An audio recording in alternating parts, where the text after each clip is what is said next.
Okay, in this video, I want to talk about one of the many things that are keeping you from shooting consistently in the 80s or breaking 90. So this is something that most golfers really struggle with, to actually use these components that I want to talk about today, which would be completely opposite of what most golfers want to do, especially golfers that are stuck in the 90s or have trouble consistently playing and shooting in the 80s, which is using this trail side hip, even if you actually or effectively have the range of motion to load and turn into the hip. Do you actually know what that feels like, and are you able to do it? And which would be the opposite of what a lot of golfers tend to want to do, which is be a very upper body dominant swing, which tends to have a lot of speed and force generation coming from the arms and the upper half. So if we can switch it back into using that trail side, then we can stop you or fix you from using so much and trying to use so much from the upper half, which tends to lead to very specific swing characteristics and not so great scores. So the goal of being able to, or learning what it's like to actually load into this trail side, is the efficient power generation that we get from it. Otherwise, as we try to create more power from the upper half or speed from the upper half, we get swing characteristics like slide over the top, especially as we try to get more arm dominant, try to create more speed from the arms.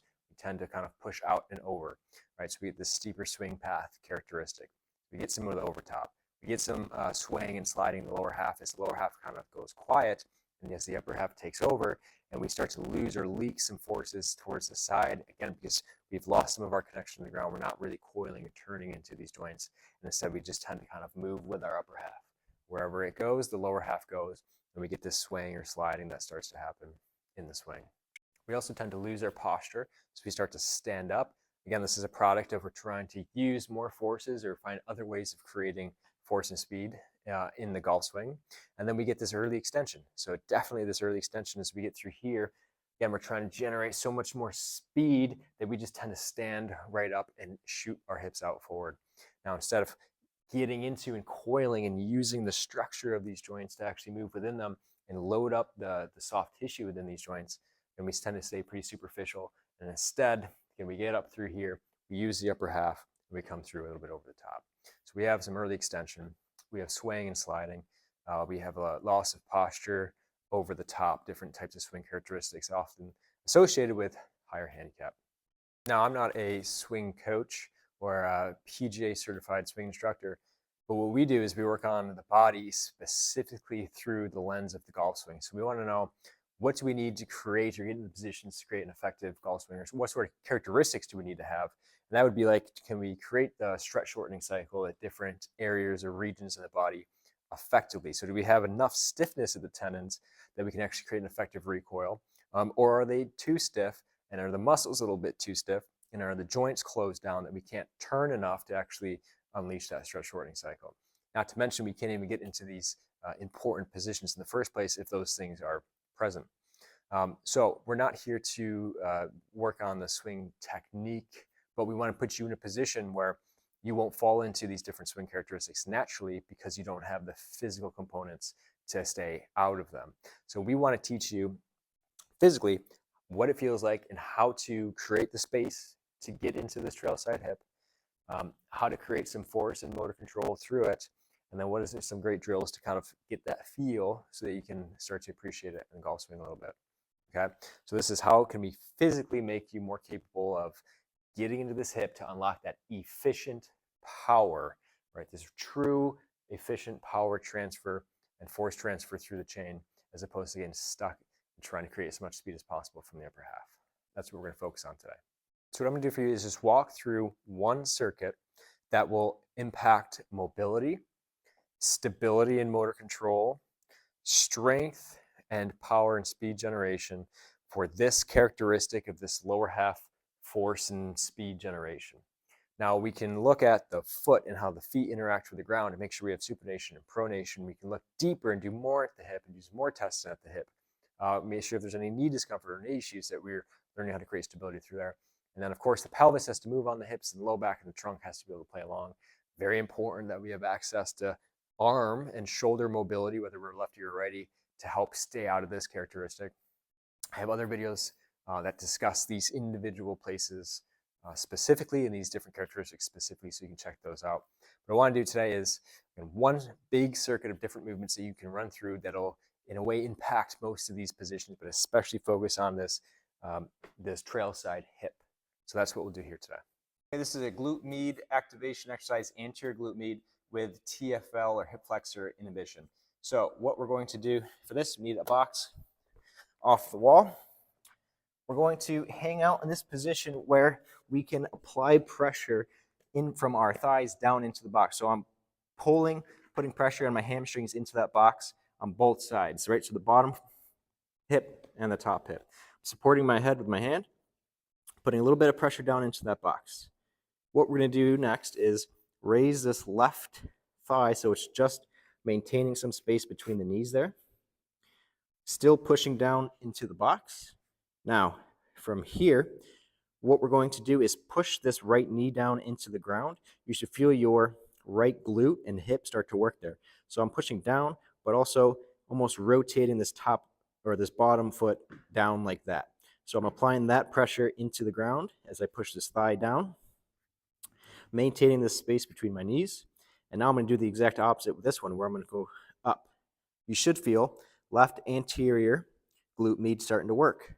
Okay, this should turn off this TFL on this side here as we hang out in this position. We can do the same thing, just flipped over on the other side if you want to work on turning off the right side and working on that right glute med, anterior glute med more specifically, right? So this is rotating down, both thighs pushing down into the box, and then this top foot rotating up. Again, maintaining some space between these knees. From here, we exhale through the mouth, let the ribs tuck down, maintain that pressure, breathe in through the nose.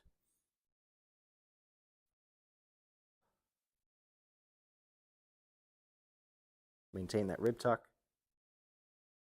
Feel the obliques working as you exhale, hold in that position. Go ahead, give it a shot.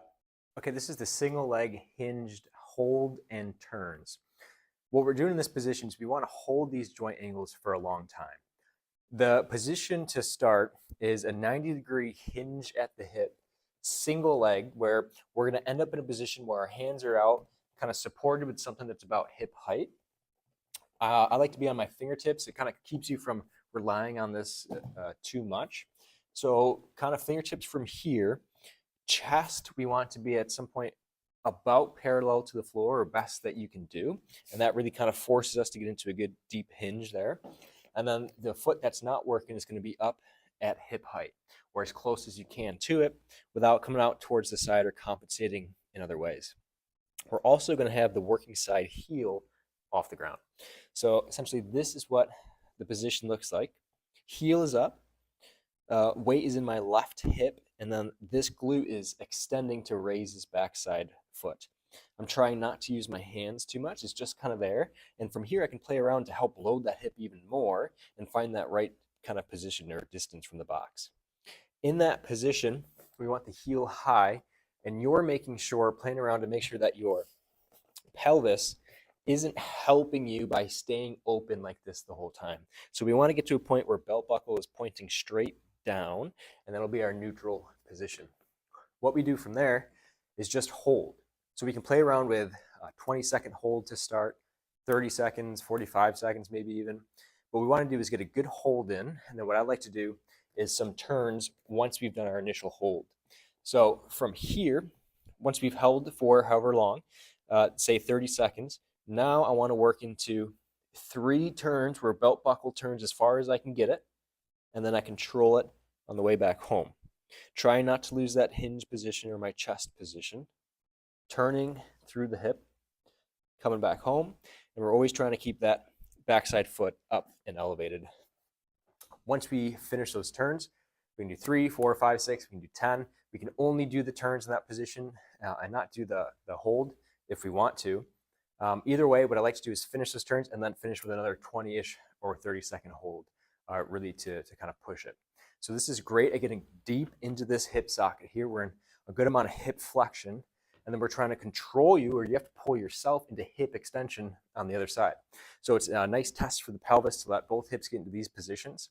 We have a static hold at the knee and some flexion, which is fantastic for, again, these isometric or static holds for pain tolerance or just building stability around the knee. Same thing with the hip. We're building stability. We're getting deep into that hip socket. And this is a great way for folks that struggle to use the glute and those smaller muscles around the hip define those muscles, and then use it to create control and actual movement around the pelvis, which gets missed a lot of time, especially in the closed chain. So plenty of really good things to work on there. There's a few different ways that we can go about doing this drill. Do whatever makes sense for you. Again, I like about 30-second hold, 3 turns, nice and slow and controlled, and then finish it off with about a 30-second hold. Go ahead, give it a shot. Okay, this is the PRI hip shift and squat from Postural Restoration Institute.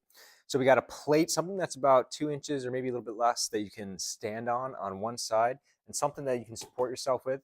It can be a rack, right? So you can do this next to a squat rack and use that for support, but this box is about perfect. You can put your hands on top of it. It's about waist high. That should be perfect for us. So we start here. One foot is elevated on the plate. What we're gonna do is, with our hands reached out on top of the box, we're gonna put some kind of flexion or try to have your back rounded. As you're doing that, we're gonna shift our pelvis so it's on top of the elevated foot. So we actually shift towards that side. And then we're gonna turn our belt buckle towards that side just slightly. And then from here, staying kind of rounded in that upper and lower back, is we're just gonna squat. So think about bending your knees instead of hinging further. Instead, we wanna actually bend the knee, let the knee move forward, and we're gonna truly squat from this position. Now, I have about 80% of my weight on this elevated foot. This far side foot doesn't come off the ground or evert, and I don't let the inside edge of my elevated foot come off the ground either. So as I push my weight this way, I don't want to let the inside edge of the foot raise off the ground like that, okay? All we do from this position is squat and then stand back up, staying shifted and turned the whole time. As we do this, we're going to give a big exhale on the way down, a full exhale.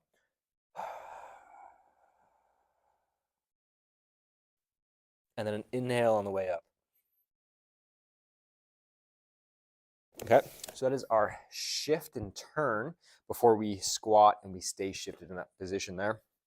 This puts all the force into that side that we're shifting into. It turns our pelvis towards it, and then we create a stable base with that foot by not letting it come up off the ground like that.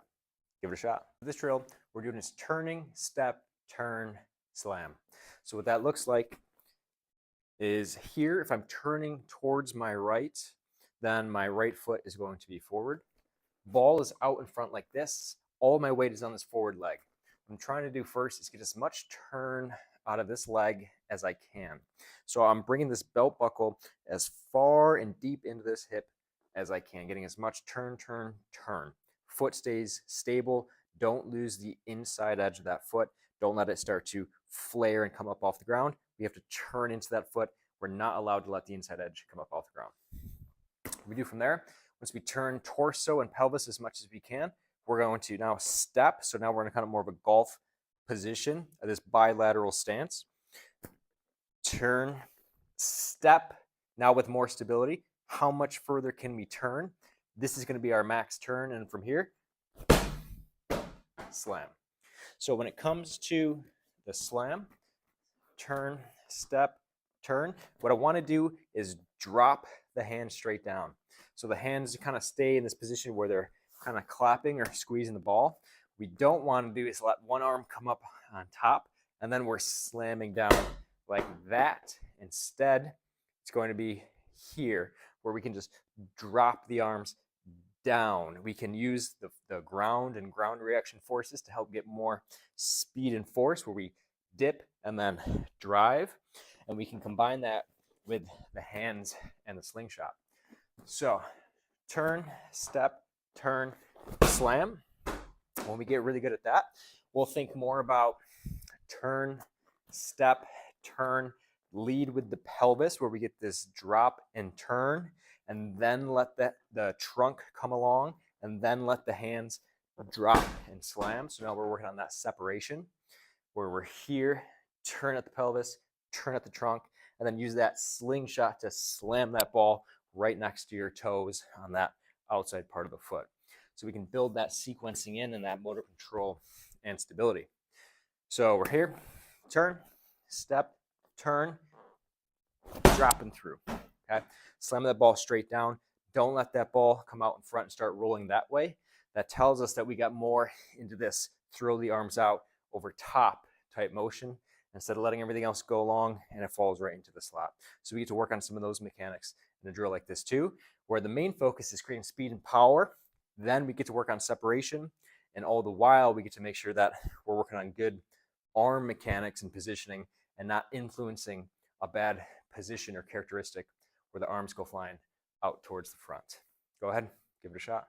Okay, so this is a swing drill that's going to help us focus on translating hip mobility and stability and strength from the clinic floor, the gym floor, and onto the actual golf course itself.